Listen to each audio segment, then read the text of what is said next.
Right, ఇక సిద్దిపేటలో మాజీ మంత్రి హరీష్ రావు మీడియాతో మాట్లాడుతున్నారు. లైవ్ లో చూద్దాం.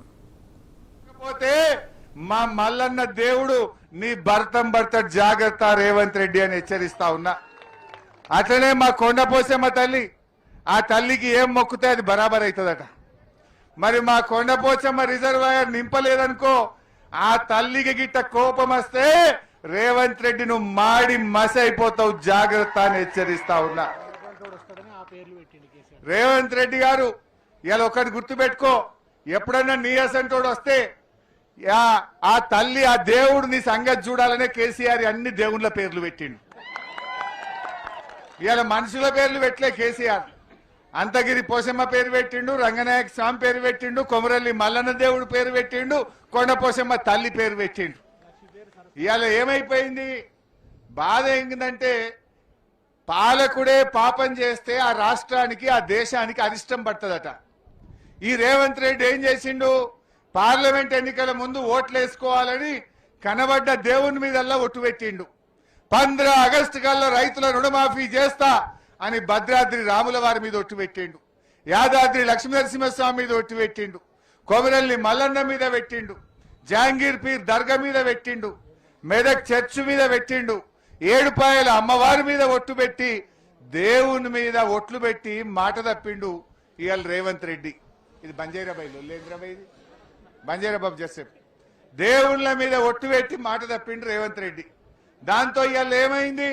దేవుడు ఊకుంటాడా? దేవుని మీద ఒట్టు పెట్టి మా పాలకుడే మాట తప్పితే ఆ రాజ్యానికి అరిష్టం పడుతుందట. ఇవాళ ఈ రేవంత్ రెడ్డి పాపం వల్ల, రేవంత్ రెడ్డి ఒట్లు పెట్టి మాట తప్పడం వల్ల ఈ రాష్ట్రానికి కరువు పట్టింది, కరువు వచ్చి పడ్డది. కేసీఆర్ ఉన్నప్పుడు 10 ఏళ్ళు ఎన్నడూ కరువు రాలే, కాంగ్రెస్ వచ్చింది, మళ్ళా కరువు వచ్చింది. రేవంత్ రెడ్డి మాట తప్పి దేవుని మీద ఒట్టు పెట్టి మోసం చేసిండు, ఇవాళ అరిష్టం పట్టుకున్నది, కరువు వచ్చిన పరిస్థితి వచ్చింది. అసలు ఈ రేవంత్ రెడ్డి వచ్చిన తర్వాతనే రైతులను ఇవాళ అడుగడుగున వంచిస్తున్నాడు, వంతుల వారిగా రైతుల్ని వంచిస్తున్నాడు రేవంత్ రెడ్డి. మీరు ఒకసారి చూస్తే రుణమాఫీ నుంచి నీళ్ల దాకా రైతులకు వంచుడు, మోసం చేసుడే. రుణమాఫీ అయినాదే అందరికీ? జర కానువలు చేయెత్తురు చూద్దాం.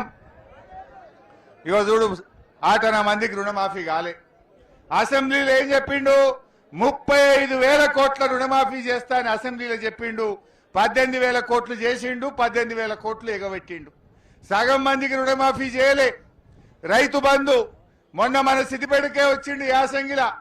45 రోజుల్లో 9,000 కోట్లు యాసంగిలో మీ పైసలు ఎత్తా అన్నాడు. మొన్న యాసంగి రైతు బంధు పడ్డది అందరికీ? ఎగబెట్టిండు. 2 ఎకరాలకు వేసిండు, ఎగబెట్టిండు. అంతకుముందు ఒకటి మొత్తానికే ఎగబెట్టిండు, ఒకటి 3 ఎకరాలు వేసి ఎగబెట్టిండు. 3 పంటలకు కార్లో ఉంటే దొరుకుతాయి. దుకాణాల దళారుల చేతుల్లో, రైస్ మిల్లర్ల చేతుల్లో రేవంత్ రెడ్డి తోలు బొమ్మ అయిపోయిండు. ఇవాళ ఒక్కొక్క క్వింటాల్కు 4 కిలోలు 5 కిలోలు తరుగు తీస్తే రైతులకు బాగా నష్టం వచ్చింది. రైస్ మిల్లులు దించుకోలే, రోజుల తరబడి ఇవాళ వడ్లు అమ్ముకోవడానికి కూడా రైతులు ఎన్నో బాధలు పడ్డ పరిస్థితి కూడా మనం చూసాం.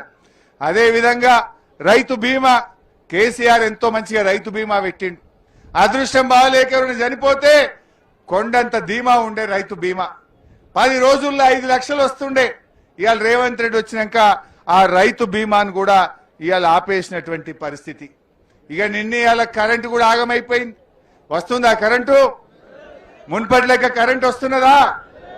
కేసీఆర్ ఉంటే 24 గంటల కరెంటు, ఇవాళ 10 గంటల కరెంటు కూడా వస్తలేదు. పొద్దుగాల 3:30కి వచ్చేది, 7:30 8 గంటలకు కరెంటు వస్తా ఉన్నది. పొద్దుగాల కరెంటు కోత, ఎరువుల కోత, రైతు బంధులో కోత, రైతు బీమాలో కోత, ఇవాళ రుణమాఫీలో కోత, చివరికి నీళ్లలో కూడా కోతలే పెట్టిండు.